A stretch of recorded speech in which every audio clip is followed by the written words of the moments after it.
বাংলাদেশে কোটা সংস্কারের দাবিতে আন্দোলনকারী ও পুলিশের মধ্যে সংঘর্ষের খবর উঠে এসেছে বিশ্ব গণমাধ্যমে।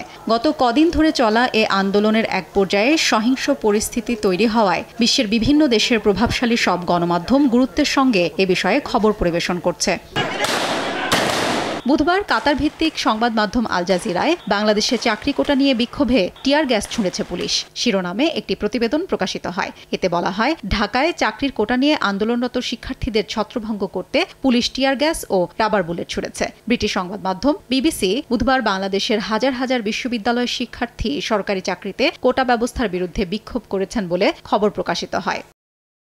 একই দিন ব্রিটিশ বার্তা সংস্থা রয়টার্স একটি প্রতিবেদন প্রকাশ করে। এতে বলা হয়, বাংলাদেশের সরকারি চাকরিতে কোটা সংস্কারের দাবিতে আন্দোলনরত শিক্ষার্থীদের ছত্রভঙ্গ করতে পুলিশ টিয়ার গ্যাস এবং রাবার বুলেট ছোড়ে। নগদের কাছে সব গ্রাহকই প্রিয়, তাই তো সারা দেশে ক্যাশ আউট চার্জ সবচেয়ে কম।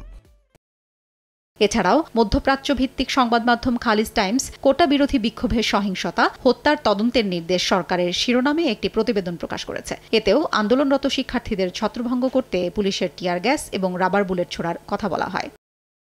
আন্তর্জাতিক গণমাধ্যমের পাশাপাশি মানবাধিকার সংস্থা অ্যামনেস্টি ইন্টারন্যাশনাল ঢাকা বিশ্ববিদ্যালয় ও সারা দেশে অন্যান্য ক্যাম্পাসে কোটা সংস্কার আন্দোলনকারীদের ওপর হামলার নিন্দা জানায়। হাফসাতুন্নেসা, সময় সংবাদ।